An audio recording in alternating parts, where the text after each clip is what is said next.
Hello, I'm Councilman Ari Kagan, representing 47th District of Southern Brooklyn, and today I'm going to talk about recent events in New York City.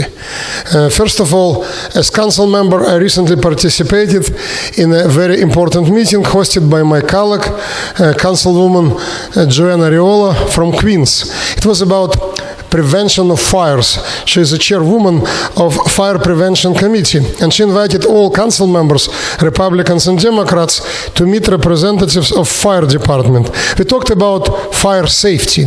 There is a proposal right now coming from the administration to move some of the functions of New York Fire Department to Department of Buildings, specifically inspections. If it is going to happen, it would be absolute disaster.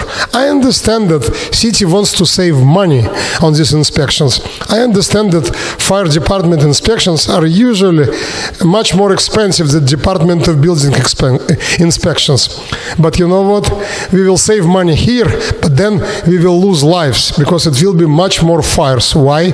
During this meeting, it became absolutely clear, obvious to everyone that moving inspections from fire department to Department of Buildings will lead to very lax enforcement. Very often, Department of Buildings inspectors are not they're not trained the way fire department inspectors. They're not looking at things that fire department inspectors are looking for.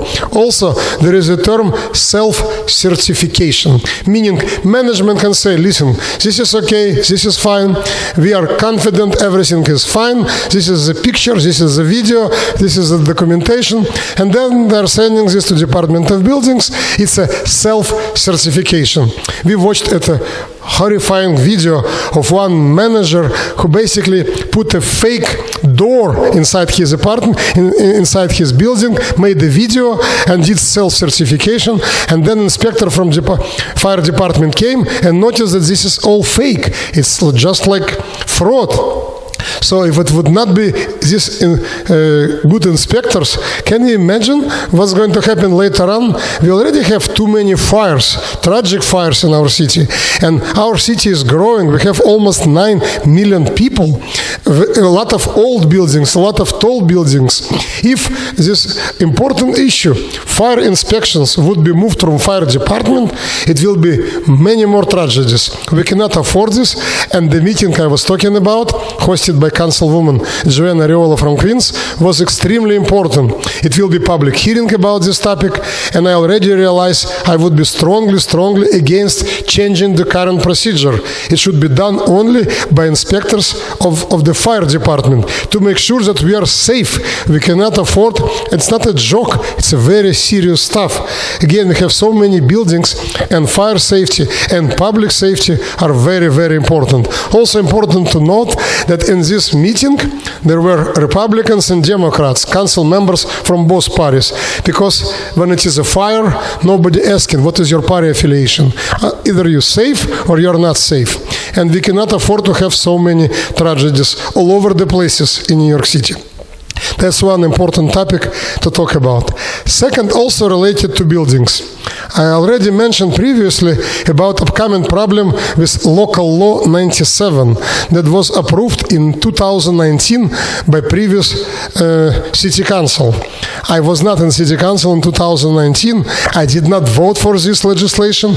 If I would be in at that time, I would definitely vote against it because it's so-called unfunded mandate, meaning when government imposes something on businesses, on building owners, on property owners, on residents, without giving any kind of tax credits, any kind of tax incentives, any kind of financial abilities to pay for it. So just this week we voted in New York City Council for another proposal, and originally the goal of this legislation is very, very good that we voted this week. The goal was to get rid of very old fuel. So a lot of buildings in New York City are using very old fuel when it comes to electricity, when it comes to hot water, when it comes to heat. And of course, many buildings are are very, very old, and they use very unhealthy, toxic fuel. Of course, it should be replaced. And the previous legislation was talking about 2030. But now we had a vote to accelerate this process, to make it sure everything is replaced by 2027. But if you do not implement it, then it's a penalty. Same story like the law I mentioned before, LL 97. Meaning, if buildings do not comply, if they do not do it by 2027, if they do not replace old fuel, if they do not have money to replace everything, they will have to pay penalties. Moreover, even if they replaced everything according to the new law, then they need to comply with LL 97 and to pay millions and millions more. They will still face penalties. And in case of local law 97, we're talking about tens of millions of dollars. I recently participated in a meeting with management and board of directors of Vorbas houses in my own district, and they told me that just to comply with all requirements of local law 97, they have to spend ready more than $100 million. And where did they get this money from? Do you think state government will give them some kind of tax credits? Do you think city government is giving them something? No. Oh, you are rich people. It's the rich people who live in Vorbas houses. Are you kidding me? We're talking about middle class people. We're talking about retirees. We're talking about police officers, nurses, firefighters, teachers, people who are municipal retirees. They cannot afford to pay double or triple maintenance every month because government told them you have to do it, and preferably as soon as possible. Accelerated schedule. Again, the idea is correct idea in terms of to be environmentally friendly. And I support this. What I don't support is unfunded mandate when government says you have to do it by certain time, otherwise millions of dollars penalty, and where are you going to get money for it? We don't know. We just don't know, just double the maintenance fee, for example. Take a loan, high interest loan from some kind of bank. And again, in case of Vorbas houses, we're talking about $100 million. In case of some other co-ops in Queens, I was at press conference, and the president of co-op said it will cost them $65 million. So again, it should be just stage by stage, it should be long term, and it should be tax credits. It should be some financial assistance from city, state, and federal government to all of these co-ops, to all of these buildings, old and new ones. It cannot be just do it, that's all. And who is going to pay for it? New Yorkers. It's squeezing New Yorkers. And when we are squeezing New Yorkers? During the time of the high inflation, where a dozen of eggs is $8, so at this time we have to help people instead of saying no, let's double their maintenance fee, let's increase their rent, because if management cannot pay itself for all of these renovations and cannot replace fuel by themselves, they will increase rent, they will increase maintenance fee. So it will come down back to all of us. It will affect not just rich people, but also to everybody, middle class and low income New Yorkers. That's why I voted against it, and I said it's another unfunded mandate, and that's why I was totally against it. So that's news from City Hall. Also, as council member, I'm proud to visit all of the good, great organizations in my district, visit police stations, visit firefighters. So it was St. Valentine's Day, the day of love, yeah? Besides giving flowers to my wife, of course I had to visit also firefighters, police officers, EMS workers, to say to them thank you and to show love and respect. I bought cookies in local bakeries like New York Bread on Neptune Avenue or Bread Plus on Harvey Avenue, and I delivered these cookies and these sweets to police precincts all over southern Brooklyn, again to show my respect, appreciation and love to our first responders. And I know that some other of my colleagues also do the same, though some of my colleagues constantly talking, we need less police. We need as less police as possible. In fact, now we have a progressive caucus in New York City Council that wants everyone who is member of that caucus to sign a pledge to reduce the scope and funding for NYPD. Why? Because we have a gun violence. Because we have a high crime in New York City. A lot of crimes. gun violence, let's reduce number of police officers. Absurd, completely opposite. We need to increase number of police officers. And do you know what is the starting salary of police officer? Starting salary is $42,500 a year. I'm preparing a legislation to increase this starting salary of police officers.